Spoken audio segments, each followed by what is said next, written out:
everybody. You're now listening to Rock Chalk Jayhawk with me, Jayhawk, a podcast brought to you by the Field of 68 Media Network. Make sure you rate 5 stars, review, and hit the subscribe button on anywhere on iTunes or anywhere you get your podcast from. Hey guys, I definitely wanted to update you guys. I know I've been away for a while. I had a big podcast coming up with Mario, but due to both my wife and I testing positive for COVID over Thanksgiving week, it really knocked me out. Both of us actually for about a week and a half. So to be honest, what the crazy thing about all of this was that, it zapped the energy. I'm a high energy guy, and, I'm always smiling, and I know when, that smile starts to decrease, something's wrong. And obviously with COVID, that's kind of what happened. But, one of the incredible things that we've been doing is our family, we've been very careful with it. We've wore a mask everywhere, and my youngest son is technically a high risk. So we've had to be definitely very cautious on our end with COVID, but thankfully, all 3 of our kids were unable to they all tested negative for COVID, which we feel very grateful for. But again, I just want to remind everybody how important it is to wear your mask, the social distance, because we've been incredibly careful in my household, and my wife and I were still able to get it. So, and it knocked us on our butts. So my advice to everyone is to make sure you mask up, stay social distance, follow all the guidelines that are in place for us to be safe in this environment. If we definitely want to have a full season of basketball, whether it's on the high school level, biddy ball level, college, or NBA, let's make sure we all mask up and protect ourselves, and not only protect ourselves, but protect those around us as well too. All right, like I said, guys, I had a really exciting week. I've been off for a while. I'm gonna spill the beans. I had Mario Chalmers on the list, but obviously I had to reschedule that. He was ready to go, but today I have with me Mitchell Gladstone, my producer. He's gonna join in with me. We're gonna talk a little bit about KU basketball. These last 5 games they've had. We're gonna talk a little bit of KU basketball and just kind of go with the flow on that end. So, Mitch, how's it going, buddy? Well, I'm really glad you're here. I'm glad you're doing well. You know what? Like you said, it's just so important we're all doing what we can. I know I've been careful. I know you've been careful, and it happens. It happens. That's what we're trying to live our lives, and there's a pandemic going on. So, look, I'm glad you're well. I'm glad we've got some basketball to talk about. Yeah, for sure. I know that Kansas fans, are probably ultimately happy about a 4-1 start, but I'm curious, you guys had 2 games that you were high-level games, 1 a win, 1 a loss. You had a game last night that was probably expected to be an easy win and ended up being a really close one to the finish. I caught the last few minutes of it. I guess I'm curious, you're 4-1 at this point, a little more than a week into the season. What's your feeling about this team and how they've looked so far? Yeah, thanks again, Mitch, for, the well wishes and the kind words on our health. Really appreciate that. But, I think this is going to be a very exciting season for the Jayhawks this year. Obviously, they're 4-1 right now. I had a good test with the first game against Gonzaga. Took them down to the wire. There's a fresh new start for a lot of new faces on that team as well too. And like you said, you said it best. They've had 2 games, one in which they did lose, and one in which people thought they were gonna win, and they did. And then coming against North Dakota State, which a lot of people thought that was gonna be an easy win. That was a nail fight. And I think, but that just shows, and Coach Self has mentioned it as well too. This is a young team. This is, obviously losing 2 leaders such as Devon Dotson and Udoka Azubuike. That's a lot to feel. And there's a lot of guys right now that are really trying to figure out what their role is. Am I the scorer? Am I a screen setter? Do I run the floor? What is my role? So I think a lot of guys right now are still filling out their roles, but Jayhawk fans know best. This is something that we've seen before in one of Coach Self's squads. And even coming back from when you have Frank Mason, Devontae Graham, Speed, even Udoka and Devon. Early in the season, this is where they're working out the crinkles. They're trying to find their mojo. And I think Coach Self is one of the best at getting his team prepared for late in the season. And I think that's always his end goal. But there's some guys right now that are trying to figure out, how do we make up for those points? How do we make up for the speed and versatility that Devon had last year? And, how they're still trying to figure this out now. How do we protect the paint with having such a dominant force in Udoka down in the paint? So there's still a lot of things that they need to figure out, but this is a long season. And to be honest, how they've responded to especially some of these high profile games, and even North Dakota State, them having the lead in the field house with no crowd. To me, that's just all advantage, the advantage that North Dakota State has. When there's no fans in that building, which is, been quoted by a lot of analysts, Jay Billis, Dick Vitale, the greatest venue to play a college basketball game, and because of the crowd and the fans. And when you don't have those fans, that takes a lot, because you could even hear when watching that game, when the North Dakota State game, when they'd make big plays, you could hear their bench loud on TV cheering. And that's something you normally don't even hear. Even when there is a run in the field house, the crowd's still going to overtake that noise. So, but I think this team is obviously, they're coached by a great staff, and they're going to do a lot of good things. They're going to continue to improve. There's some young guys that are really showing that they deserve to be out there on the court. I think you hit on a lot of the points that, we're going to bring up. So I think it's totally, we could go a lot of different places, but I'll start with what you said about yesterday, because that just made me think. I've covered games at Duke.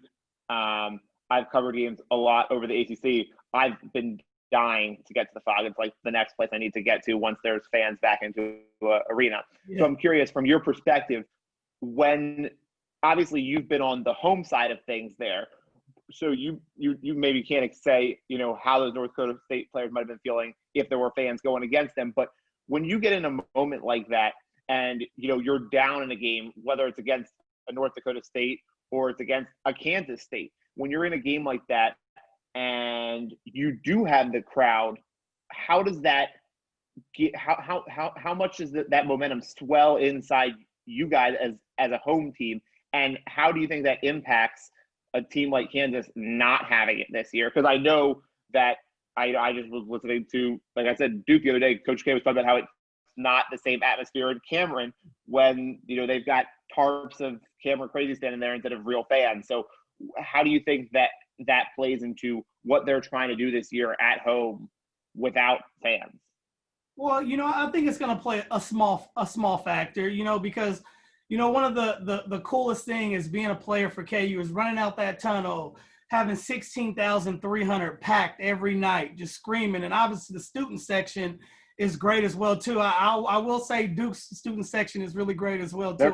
They're both great. I would not, when you're talking about those two arenas and those two fan bases and those two teams, it's so hard. I mean, it's so razor thin margins. I don't even try to compare the two, because they're on that same footing. They really are.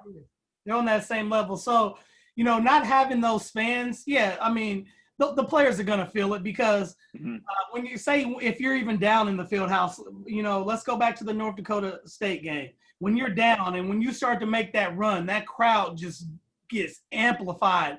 And I know it's intimidating for the other team. And even just the start of the game, when they play the video over the history of KU, and the coolest thing I always do when I come to a game and watch, I always look at the opposing team. I always like to see, are they in a huddle with their coaching? But a majority of the the time, they're looking at the video board, while the Jayhawk team is ready to be introduced. All those guys are looking at that video board because they know they're in a place of tradition and history. So that does play a factor. But on the flip side of that, KU, they have to make adjustments, and they will make adjustments. I know that's one of Coach Self's strengths, making adjustments. And we'll talk about what he's doing with the 5 guards out a little bit later. But I think he's one of the greatest at making adjustments, and the players are too as well too. They know that whether it's in the field house or on a away game, you're going to get your opponent's best shot. Everybody wants to knock off Jayhawks, whether you're home or away. And so I think they're going to revert back to that.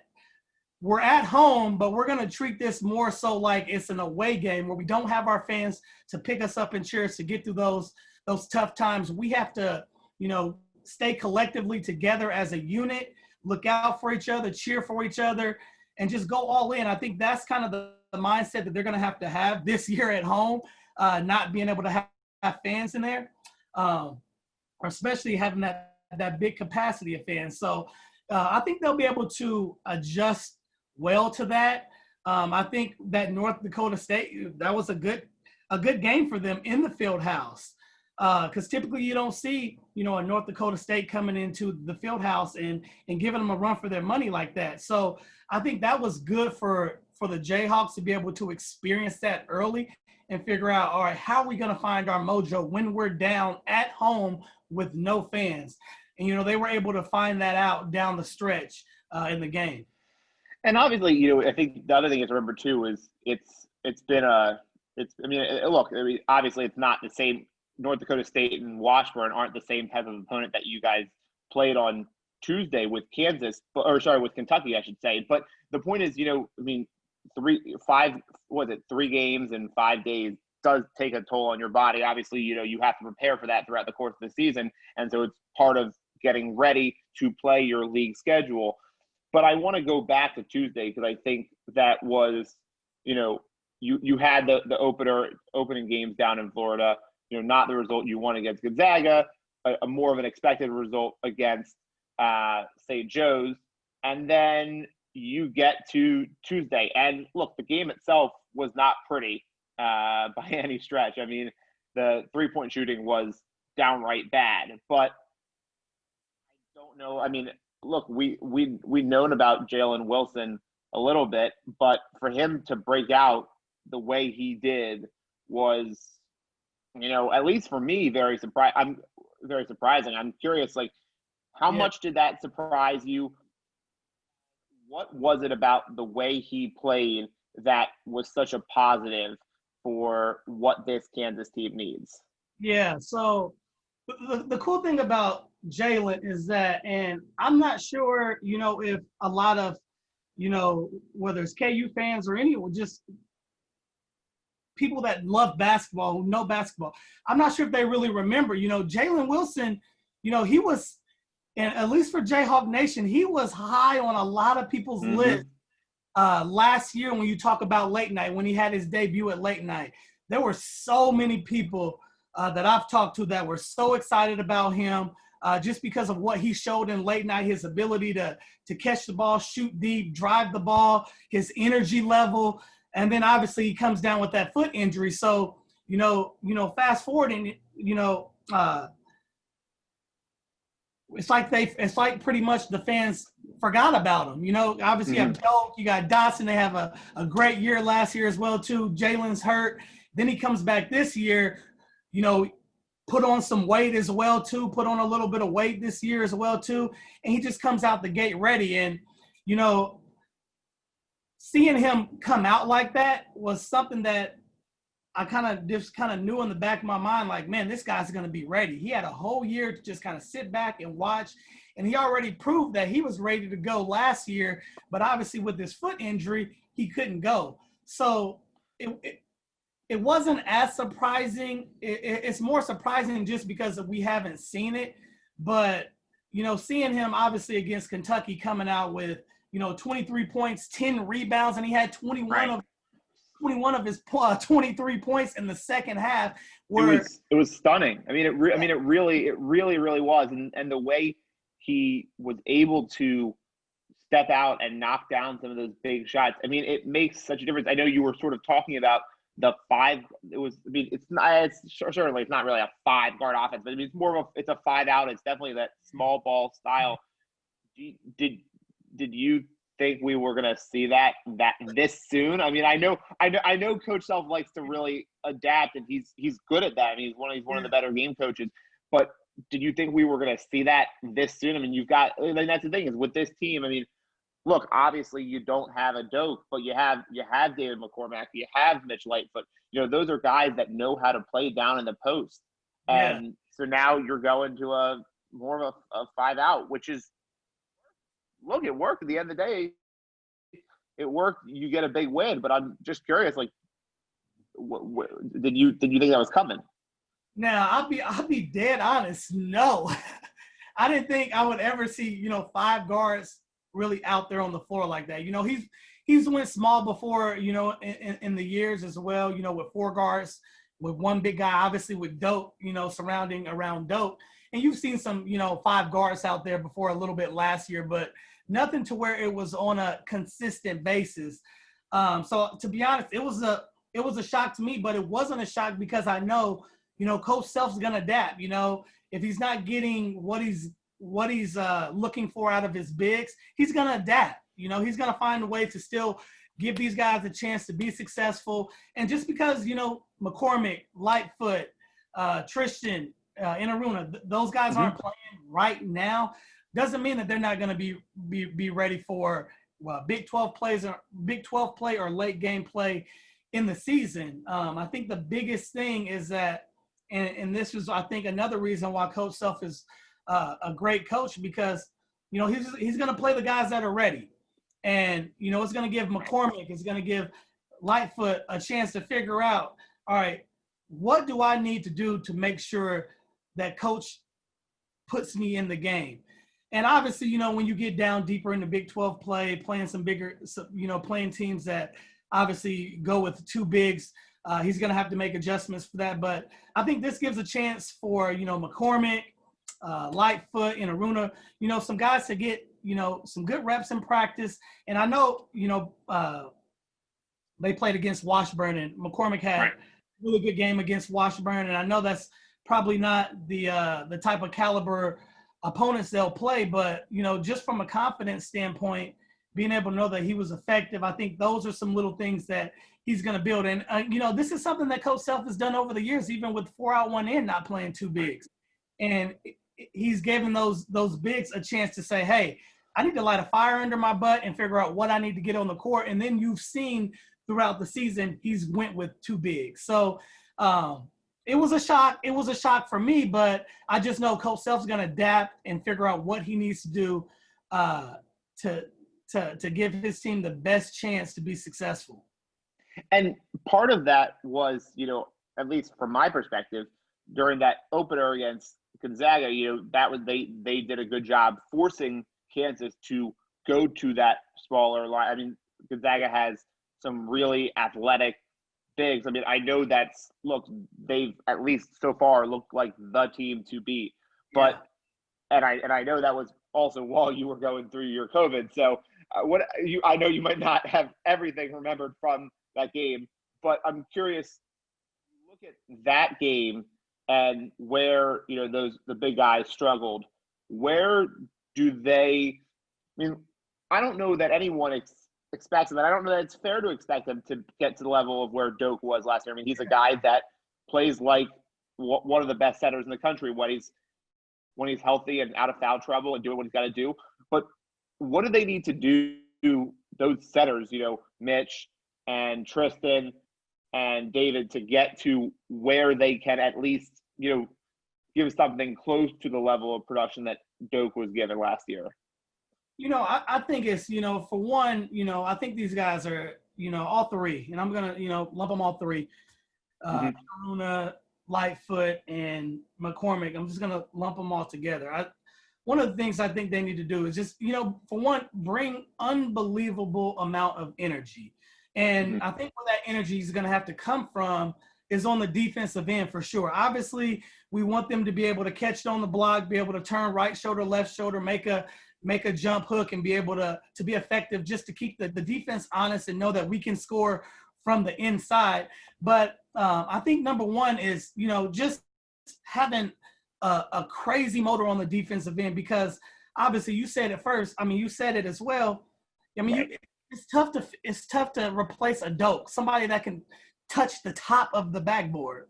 So it's tough to replace a guy like that who can just, catch lobs and rebound the ball tremendously. It's tough to replace a guy like that and can score as well in the paint, who's probably going to dunk every time in the paint as well. But it's tough to replace that. But, I think with these guys, they're going to have to do their work early. Dope was a big body. Yeah, he still did his work early, making sure he got position to where he could have a good angle to score. But he's a big body as well, too. These guys aren't as big as Dope. So they're going to have to do their work early, whether it's, when they're on the weak side and that ball gets swung around, being ready to leg whip, post up, get a good position. And when they catch the ball on the block, not holding it too long, being ready to make a play. Right when you get it, I'm looking to score really quick. If I can't score and that trap's coming, I'm looking to get rid of that ball and repost. And just doing the little things, run the floor, rebound. I think those are the little things that are going to help those guys out. I don't think they have to come out and stretch the defense shooting three-pointers. I know Tristan Inaruna, he can stretch out and shoot the threes. McCormick has a really good 15 to 17-foot jump shot. And Mitch Lightfoot, if he had to shoot a three, he could shoot a three, but, he can definitely post up, score around the basket, find the open man if a trap comes. But I just think they need to do the little things. The little things right now, I think, are really going to get them on the court. And it's just, being one step ahead, being ready to score when you get the ball on the offensive end and on the defensive end. No one is going to replace Doak and the way he blocked shots and went after the ball, because, like I said, he can touch the top of the backboard. Not everybody can do that. So that's going to be a big difference. But I don't think it's just on the bigs that have to, change and alter those shots. I think it's going to be so, especially with Coach Self going with more of a guard look and more guards playing on the floor. It's the guards. I'll feel like I'll say it. It's the guards. Keep your man out of the lane. If we don't force help, that means we don't have to have our bigs running over to help and then trying to protect the basket. If the guards can play solid on the defensive end, keeping their man outside of the paint. And how tough is that at the college level? It's tough. It is. Right. No, I think that's one of the things. You brought it up. Like, look, there's just it's a luxury to have so many good guards. Obviously Marcus wasn't where he wanted to be. Probably, look, it just happens. Like, everyone gets sick. Obviously, so he wasn't where he was against Kentucky. But we know what he is. Yeah. Ochai's looked the part. He's stepping up even more. Yeah. It's been a progression every year. What I'm really curious about is, we were talking about it, and I remember we talked about with Coach Self at the beginning of the season. He really talked about Christian Braun stepping up, really taking a leap this year. And look, certainly it's been a positive start. He's averaging 12.8 points, 7 boards. And shooting 50% from deep. I didn't even realize it was that good. I know he's a knockdown shooter. Has it been all? You think it's been all that Coach Self chalked it up to be? You think there's even more we're going to get to see from him? I'm curious. Yeah. Look, I didn't even know that much about him going into the season, and then we had that conversation, and I've watched him every game, and he's been a really impressive player. I think that's part of what you said. You don't have the Doak and Devon, but you've got Ochai, you've got Marcus, and then you've got all these players around them that make up a really good group. Yeah, and you know what? I just think, again, they're going to have to find themselves as a team. They're going to have to figure out, who's going to be our go-to guy when we need a bucket. They're still finding these things out. But again, with Christian Braun, I think Coach Self, I think he still has a little bit more to give. And I know Coach Self is very big on him, and he has improved. He made a big jump. obviously, with that 30-point game he had, he's had a double-double this season as well, too. And like you said, averaging almost nearly 13.7 rebounds a game. That's good. He's the second leading rebounder on the team right now behind Jalen Wilson. And again, I'm going to backtrack a little bit, because we mentioned, what do those bigs need to do? McCormick, Lightfoot, and Inaruna, they need to rebound. Crash the glass. You need to rebound the ball. We can't have two of our smaller guys, and I know Jalen's, more of a forward, but we can't have two of our smaller guys out rebounding the team. So I think they need to rebound as well too. But touching back on Christian, he's still figuring himself out. I think he's still figuring himself out, and trying to figure out where he's going to be most effective. And he's starting to figure it out each and every game. So I think he's going to continue to get better. And he's already had a great season, like you said, shooting 50% from the 3-point line. That's just unreal. I mean, heck, maybe they need to draw up plays for him to shoot at least 23s. He's going to make 10 of them. He's going to give you 30 points off of that.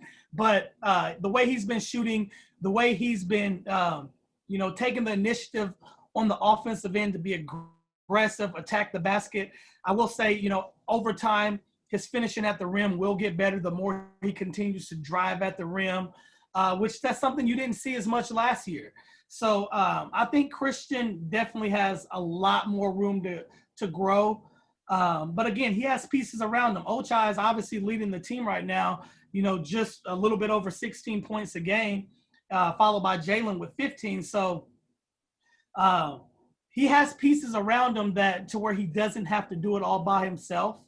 And obviously with Marcus Garrett, being sick, being down, against Gonzaga, he had 22 points. So he had a great game, really, even though in that loss, he still, dominated the game from his standpoint on the defensive end as well, too. So they still got some guys that, are still finding themselves. But, I think Christian Braun, he has a lot more room to grow. And I think his confidence is just going to continue to grow each and every game. Because Coach Self, he has a bit of a green light with the team. So I think he's going to continue to go out there and play free and just continue to impress not only the coaching staff, but Jayhawk Nation fans as well, too. I wanted to ask you about one other guy who, well, I can't even say he's jumped out at me, but he jumped out at me yesterday. Yeah. I was watching the end of that game, and Tyon Grant-Foster, just what do you have, 3-4 just massive plays in the final minutes. I don't even know that I knew who he was until I watched. So I'm curious, we've hit, so many of these guys, we've hit Jalen, we've hit Christian, we've hit David and Tristan. And obviously we didn't even talk about Bryce, but you've got so many different pieces. Is Tyon Grant-Foster a guy that, it was just sort of that, was it just that game, or does he work his way into the mix too? Because that's a really, really, really deep group. Yeah. I think he works his way into the group, Again, this is new for him as well too, although he's not a freshman, technically with the Jayhawks, he kind of is a freshman. So he's learning a new system, trying to figure out, how can I be effective in this on the offense and defensive end? And, he's still trying to find himself as well too. And obviously against North Dakota State, I think that was his coming out party, 8 points, 8 rebounds, 2 blocks. And that's just a minimum amount of time, So, and to be honest, he had one of the biggest blocks of the game at the end of the game. Right. Actually both of his blocks were 2 saving blocks that was an easy layup, and he just took it away. Kind of remind me of LeBron James blocking Iguodala shot in the finals. He came up, it looked like he had a layup, and then Tyon just came out of nowhere and blocked it. So I really thought, I was watching and I thought initially on the live play, I don't know about you, on the live shot, I thought it was goaltending. And then I saw the replay, and I mean, North Dakota State was looking for goaltending, but it was not. I mean, it was not. The ball was definitely going up. That was a hell of a play. It's funny because I was watching that with my wife, and I was just like, man, was that goaltending? It just didn't seem real that he was so far, and I'm not sure. I guarantee you, Coach Self can tell you who got beat. I can't remember who got beat on that layup, but they got beat pretty bad, and it was a wide open layup, and Tyon's on the weak side, and I think he recognized that his teammate got beat a little bit late as well too, and still was able to use his athleticism, which is so impressive, to still get over and block that shot right before it hit the backboard. So I think Tyon literally. No one can replace Dope for protecting the rim. No one can replace a 7 foot monster. But I think Tyon could be considered a rim protector just with his athleticism, his quickness, and just his explosiveness, being able to react and be able to fly high and get up, and just like he got that block. So I think he could be almost transitioned into someone who can protect the rim for the Jayhawks, just with his athleticism and those quick twitch fibers that he had, which he showed against North Dakota State. I was going to ask you one more thing about this week before we wrap up, but you gave me one extra question, which is for someone who's a junior college transfer like that, coming in. I mean, I know you obviously picked up the system at Kansas as a freshman, but for someone to come in the middle of the year, and especially come from another, well, not in the middle of the year, in the middle of his career, from another school, and in his case, from a whole nother level, what do you think the hardest part about picking up and just getting acclimated to Coach Self's, his style, his culture, his program, all that? What's the hardest part for someone like that? I think one of the biggest things is, I think there's two factors. Obviously, with knowing Coach Self, like, he's tough. I mean, there's no sugarcoating. He's going to be tough on you, but not only is he going to be tough on you, he's going to treat every player like that, whether it's the walk-on who, might get 1 or 2 minutes a game. He's going to be tough on everybody. And for guys that can handle that, those are the guys that definitely achieve in this program. But I think for Tyon, it's a different pace. I know he was, obviously great at junior college, but, going from junior college to high-level Division I, the pace is a lot faster. Your rotations are going to have to make sure that you're on point. I mean, there's so many factors. Guys are just as fast and strong and just as athletic as you. Not to say that there aren't athletic guys on the JUCO, but you're going to run up against more bigger guys, faster guys, stronger guys when you get to the D1 level. And Tyon has a nice frame body as well too. Thick kid, very explosive. So I think that's one of the biggest things is obviously with Coach Self, just how tough he is, being able to make those adjustments, and then just seeing it's a different level of play than it is JUCO. Everybody's just as good as you, if not better. So being able to adjust to that, and I think he's adjusted well. Obviously they've only had 5 games, so again, like I said, he's more so kind of in a more so of a freshman mindset with how he's gonna be able to contribute to the game. But as time goes by, that freshman mindset is going to get kicked out of him because he knows I'm not really a freshman. I've already played 2 years, JUCO Player of the Year. I know how to play. It's just now transitioning to I believe I can play. So I think, and with that North Dakota State game, he really, you could see him, when he was making those big blocks, coming back to the huddle after the game. I mean, he was excited about that, and it had nothing to do with how many points he scored. It all factored in on the defensive end. So I think, him being able to keep that same focus on the defensive end is going to be great.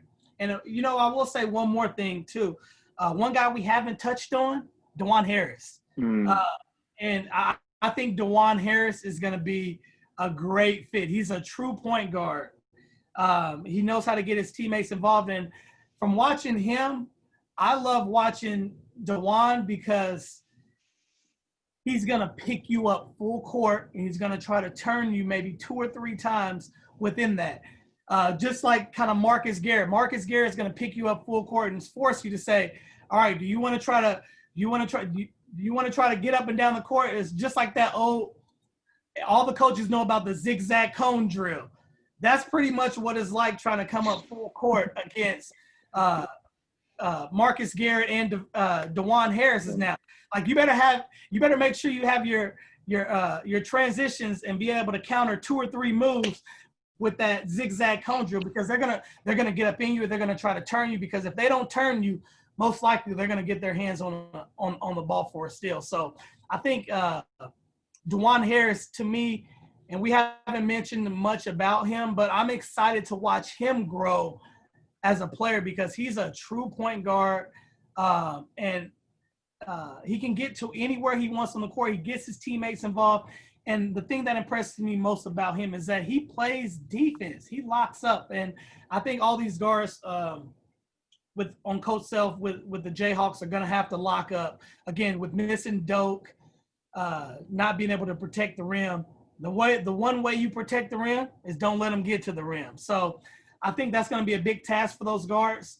And I'm obviously playing high-level D1 basketball in the schedule that the Jayhawks will be playing, that will be tough, but that is something that they can look forward to doing. That can be on their goal list. They can make sure they're thinking about that every possession. The more we keep our man outside of the paint, the easier it is, and the more they'll always miss Dope, but the more we won't miss Dope from protecting the rim, because we're keeping our guys out the lane. And you lead me right into my final question, which is, you're talking about, I mean, it's been a hell of a schedule. I mean, and look, I credit any coach who schedules his team as hard as Coach Self seemingly always does. I mean, obviously it helps when you have the Champions Classic. I know how that goes with Duke. It makes your schedule a lot easier. Schedule a lot easier in terms of getting high-level opponents, whether it's playing Kansas or playing, Kentucky, Michigan State, same for you guys, vice versa. But I'm going to be really intrigued to watch this game on Tuesday against Creighton, because for me, I'm curious to watch Creighton, obviously, because I just haven't seen them play, but it's going to be some awesome guard play with with the Marcuses, Zegarowski and Garrett. I'm curious, this is really the last big test. I mean, I know it's crazy that we just sort of flew by on non-conference play, but this is really like the last big test for Kansas before you go into conference games, and then and obviously it gets going right away with Texas Tech. It's like 10 days from now, 12 days from now. I'm curious, what do you want to see them show against Creighton? Chance to get another big signature win, chance to do it at home, without the crowd there. I mean, what are you really looking to see in this game and this week, as it's sort of the last couple tune-ups before Big 12 play? Yeah, I think, what I would like to see is, them starting to put it, together. We've talked about, Christian Braun, Ochai, and, Ochai is the leading scorer right now, and who I believe has, he may have taken a step back last year, but I think he picked off really great last year. He's been highly effective this year. And obviously with, Jalen Wilson, the way he's been playing. And obviously we know what Christian Braun's been doing. But what I would like to see is David McCormack. He's going to get in the game. He's going to get in the game. How much? We don't know. But he's going to get in the game. But when you get in the game, make a presence. Because no matter what, I still think this Jayhawk team is going to have some type of inside presence if they want to go far deep in the tournament. I mean, you can get by without not having a big or not having productive bigs, but we got to get those bigs to produce. And obviously, with a little bit of rest, Garrett needs that little bit of rest. It'll be good to see what Garrett can do as well too. We know he's been down a little bit this year. He was great against Gonzaga in that first game. So being able to see him to get back to that level, and obviously we didn't talk much. You said it yourself. We didn't talk much about Bryce Thompson, who I think has a big upside. Bryce Thompson reminds me of, just from watching him and his fearlessness on the court. He doesn't have a problem taking the big shot, driving to the basket. He reminds me so much of when I played together with Mario Chalmers. Right. Like, just how Mario was as a freshman. Like, give me the ball. I'll take that big shot. 3 seconds left. Give it to me. We're down 2. Give it to me. I'll take that 3. I think Bryce Thompson definitely has that mojo. He just needs to figure out the pace of play, figure out, when to take a shot, when not to take a shot. And he's still figuring those things out, but I think he's going to continue to grow. And then obviously with Tyon having that big game. But what I would like to see him just put it all together. They've had 6 games or 5 games now. This will be the 6th game.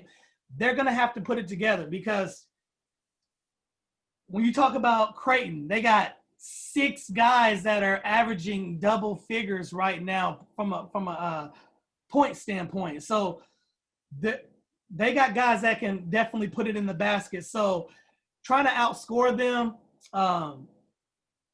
that probably can be challenging. But if you can put it together on all ends, you got our big scoring down low.